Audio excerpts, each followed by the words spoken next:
Hello students, welcome back to ASK classes. यहाँ आपके सामने है कक्षा 11वीं का अर्धवार्षिक परीक्षा का विषय रसायन का एक प्रश्न पत्र, जिसमें कि हम देखेंगे सबसे ऊपर आपको रोल नंबर फिल करना है, फिर उसके बाद QR कोड है, यहाँ पे आपका विषय लिखा हुआ है और विषय कोड दिया गया है। जो प्रश्नों की संख्या है वो कुल 20 है, समय जो है 3 घंटे है और जो मार्क्स हैं वो हैं 80। तो ये जो पेपर है इससे बहुत सारे प्रश्न आपकी परीक्षा में आपको देखने के लिए मिल सकते हैं, बहुत सारे क्वेश्चंस आपके एग्ज़ाम में आने की संभावना है। तो वीडियो में एंड तक बने रहिए, हम वीडियो में सारे क्वेश्चंस को कवर करेंगे और साथ ही साथ इनके आंसर्स भी देखेंगे।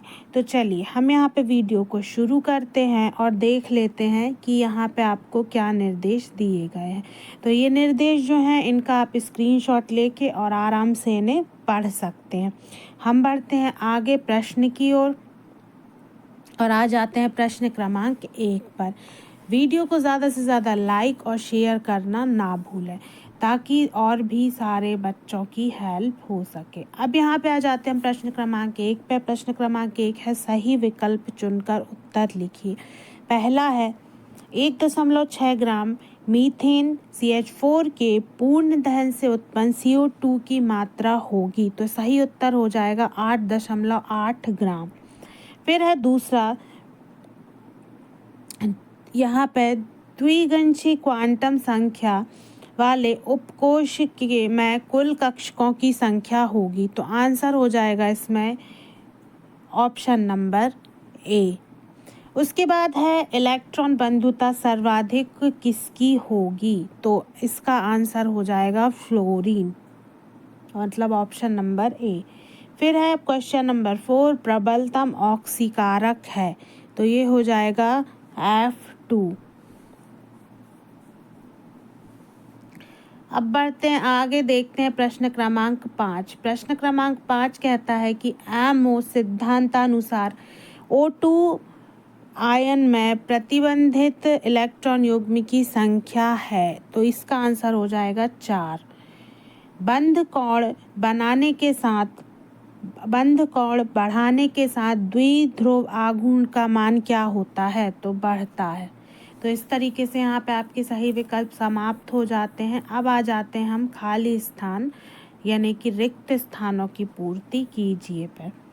रिक्त स्थानों की पूर्ति में पहले नंबर का प्रश्न है, द्रव्य संरक्षण का नियम किसने दिया था, तो द्रव्य संरक्षण का नियम लावोइजियर ने दिया था।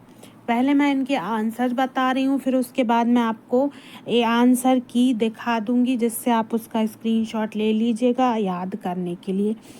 फिर आ जाते प्रश्न क्रमांक 2 पे, परमाणु में प्रोटॉन एवं न्यूट्रॉन डैश में उपस्थित होते हैं, तो कहाँ इस उपस्थित होते हैं, परमाणु केंद्र में। फिर है यानी कि नाभिक में, है ना।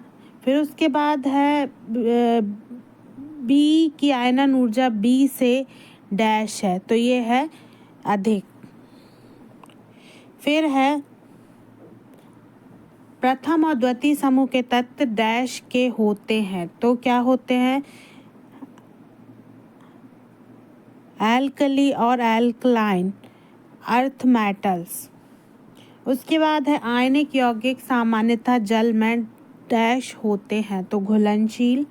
उसके बाद LCAO का पूर्ण नाम है linear combination of atomic orbitals. ठीक है, तो इनके आंसर्स देख लीजिए। ये रहे 1 से लेके 3 तक के आंसर, इनका स्क्रीनशॉट ले लें। उसके बाद फिर ये रहे 4 से लेके 6 तक के आंसर्स। अब आ जाते हैं हम प्रश्न क्रमांक 3 पर, सत्य असत्य लिखिए। पहला है, यदि किसी जलीय विलयन के pH मान 0 हो तो वह विलयन अम्लीय होगा, तो यह हो जाएगा सत्य। उसके बाद दूसरा है, इलेक्ट्रॉन की खोज J.J. थॉमसन ने की थी, तो ये भी सत्य है। फिर है Mg++ एवं Na+ में Na+ का आकार छोटा है, तो ये जो हो जाएगा सत्य हो जाएगा। फिर है समूह में ऊपर से नीचे आने जाने पर इलेक्ट्रॉन बंधुता का मान घट जाता है, तो ये सत्य है। एक कक्षक अधिकतम 2 इलेक्ट्रॉन रख सकता है, तो ये भी सत्य है। फिर है छठवां और अंतिम, दहन एक ऑक्सीकरण प्रक्रिया है, तो ये भी आपका सत्य हो जाएगा। तो यहाँ पे आपके जो सत्य हैं वो भी समाप्त हो जाते हैं। अब आ जाते हैं हम प्रश्न क्रमांक 4 पे। प्रश्न क्रमांक 4 जो है वो है सही जोड़ी मिलाइए। तो मोल अंश का है द्रव, ठीक है। फिर HF का है इकाई रहित।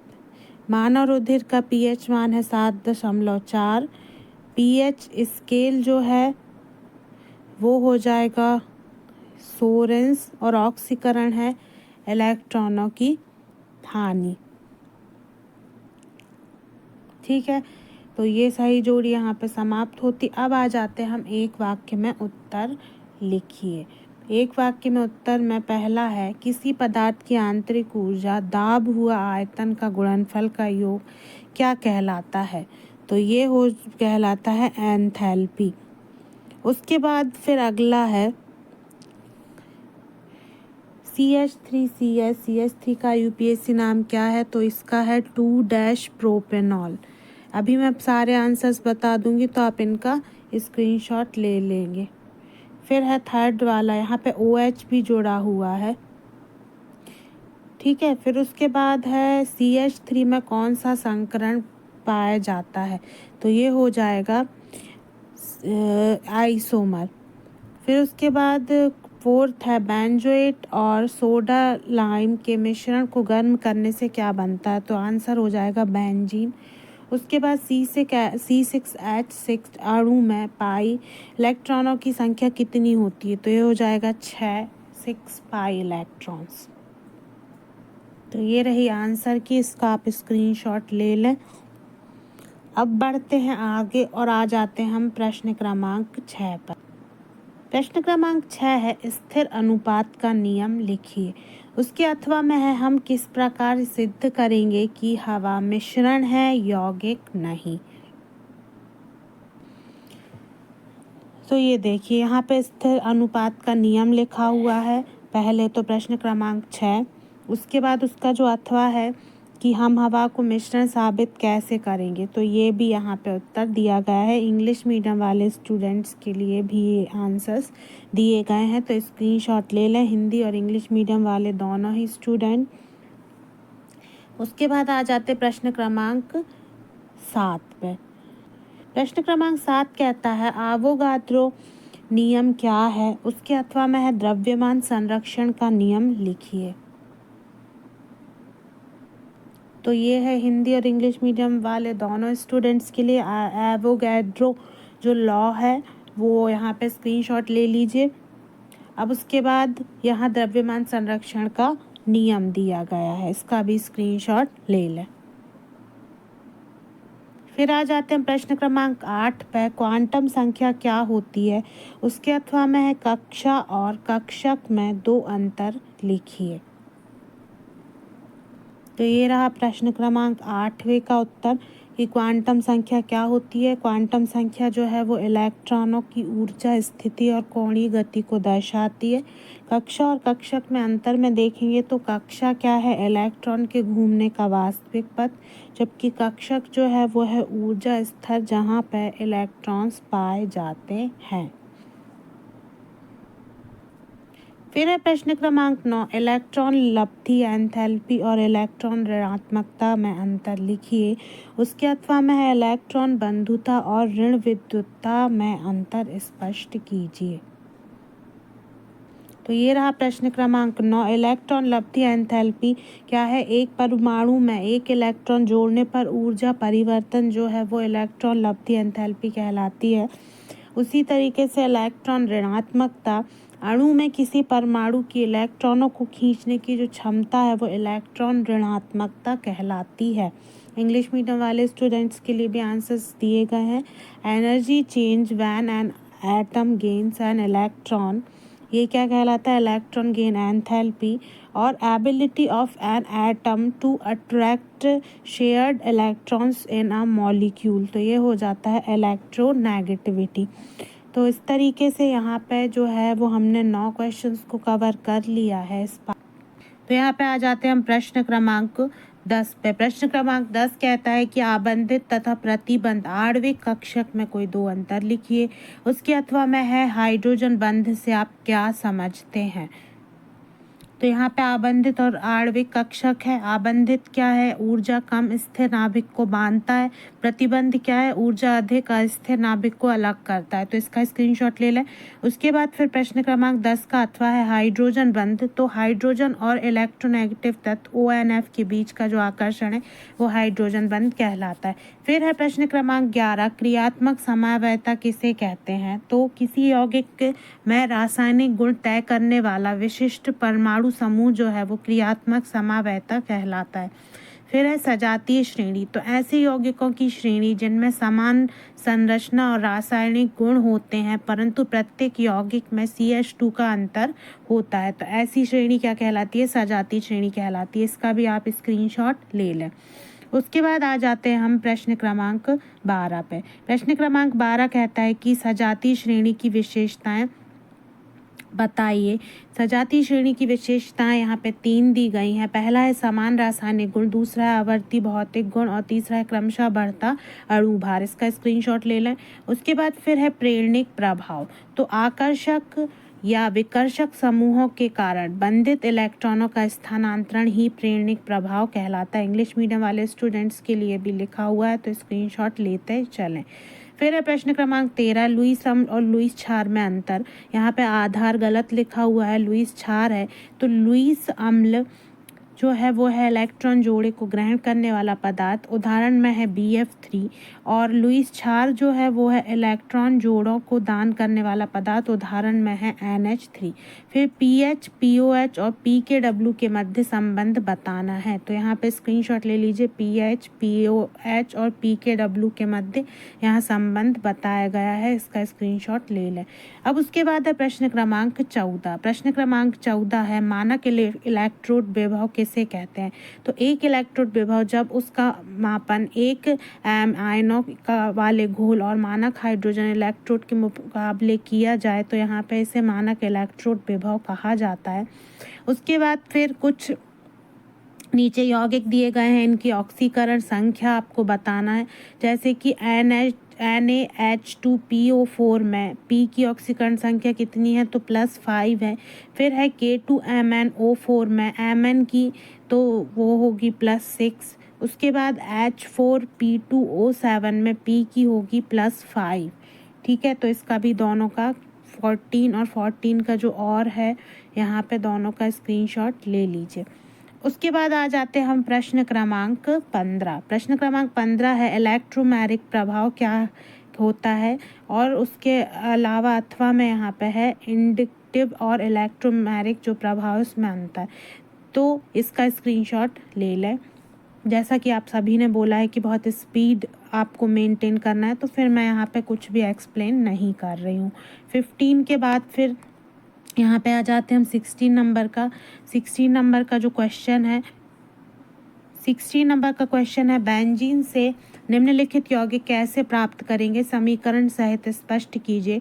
तो पहला है नाइट्रोबेंजीन, दूसरा है क्लोरोबेंजीन, तीसरा है BHC। उसके अथवा में है निम्न को कैसे प्राप्त करेंगे? केवल समीकरण लिखना है। एसिटिलीन से एथेनॉल, दूसरा है प्रोपीन से 2-ब्रोमोप्रोपेन और तीसरा है एथिलीन से पॉलीथीन। तो इसका स्क्रीनशॉट ले लीजिए 16 नंबर का। उसके बाद यहाँ पे स्क्रीनशॉट ले लीजिए।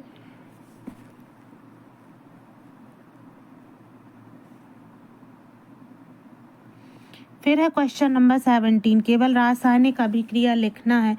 तो पहला है मिथाइल ब्रोमाइड शुष्क ईथर की उपस्थिति में सोडियम से क्रिया करता है, दूसरा है कैल्शियम कार्बाइड की जल के साथ क्रिया, तीसरा है सोडियम एसीटेट को गर्म करने पर सोडा लाइम के साथ और चौथा है एसिटिलीन का अपचयन निकल प्लैटिनम की उपस्थिति में।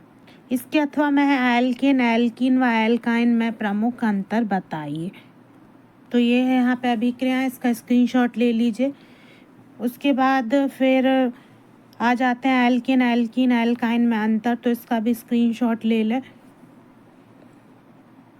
फिर प्रश्न क्रमांक 18, प्रश्न क्रमांक 18 में है बोर का परमाणु मॉडल। तो यहाँ पे जो बोर्स एटॉमिक मॉडल है उसके बारे में यहाँ पे आपको लिखना है, तो इसका भी आप स्क्रीनशॉट ले लें।